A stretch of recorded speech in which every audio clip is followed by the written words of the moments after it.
डब्बा वाला।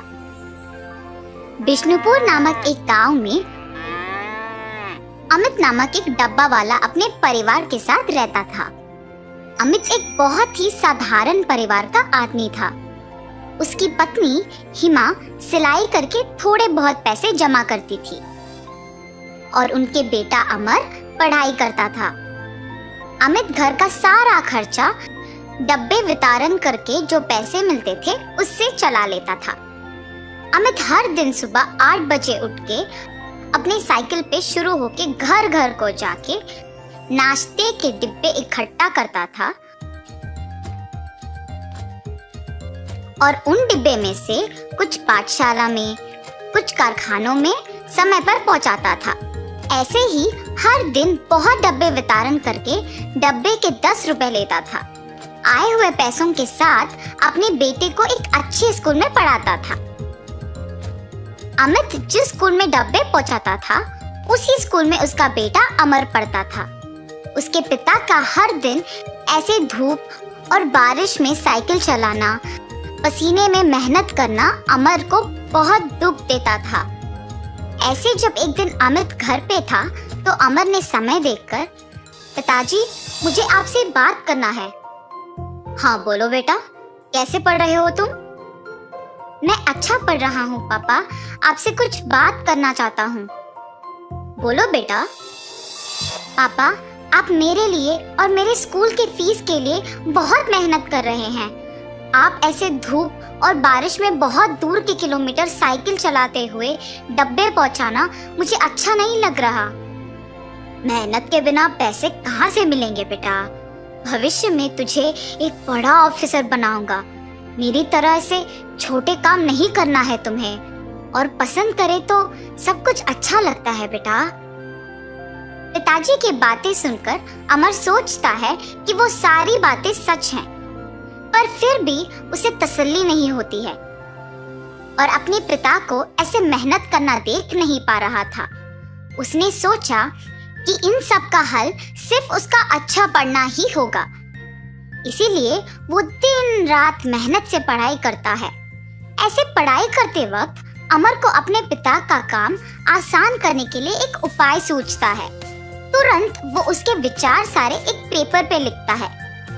अगले दिन अमर अपने पिता के घर होते समय देख अपने विचार सारे उनसे कहता है, पापा, आपके ही काम में मेहनत के बिना आपके साथ ज्यादा लोग काम करते हुए अब की आपकी आमदनी से भी ज्यादा पैसे कमाने के लिए मेरे पास एक उपाय है और इसमें आपको निवेश रखने की भी कोई जरूरत नहीं है।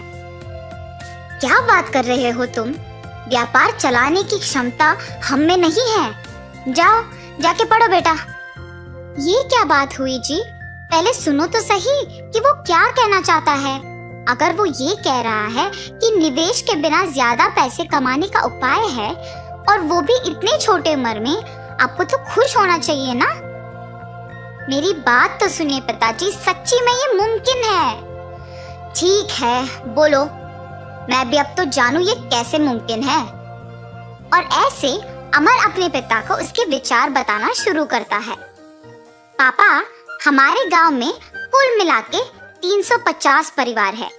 आपके गिनती के अनुसार डब्बा देने वालों के परिवार में कारखानों में काम करने वाले, सरकारी कार्यालय में काम करने वाले, स्कूल और कॉलेज जाने वाले होंगे।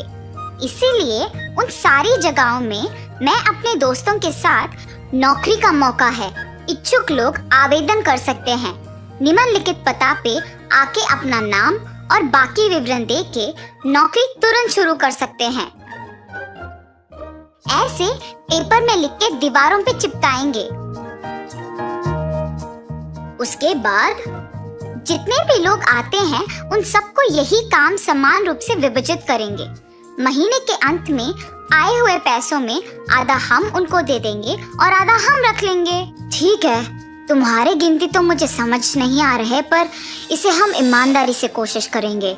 पढ़ाई का ज्ञान तुम्हारा है बेटा और जिम्मेदारी का डर है मेरा। मैं ये नहीं कह रहा हूँ कि तुम्हारा सोच गलत है।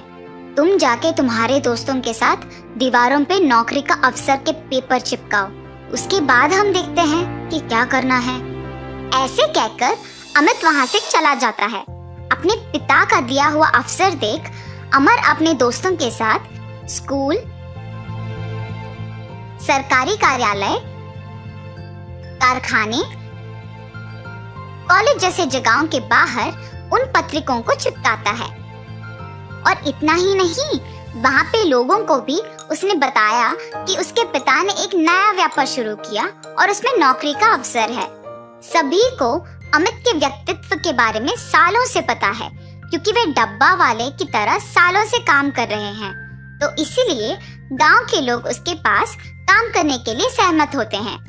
नौकरी के बारे में विज्ञापन करने के कुछ ही दिनों में 60 लोग अमित के घर नौकरी के लिए आते हैं। आए हुए 60 लोगों को 5 अलग अलग भाग के जगहों के लिए विभाजन करते हैं। 12 लोग कारखानों के लिए, 12 सरकारी कार्यालय के लिए, 24 लोग स्कूल और कॉलेज के लिए और 12 को बाकी जगहों के लिए विभाजन करते हैं।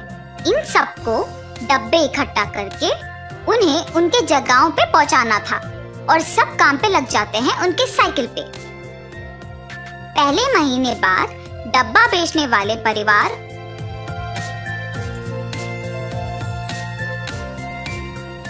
उनको उनके महीने का पैसा 600 दे देते हैं।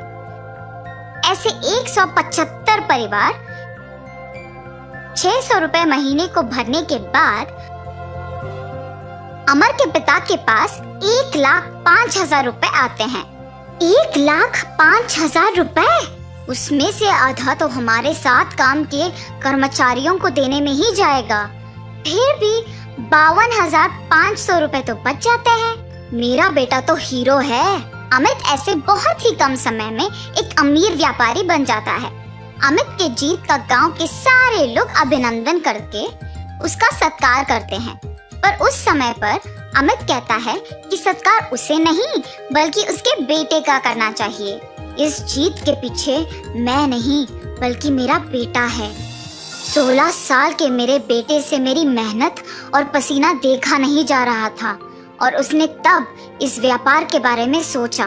मेरे पास आके उसने इस उपाय के बारे में कहा।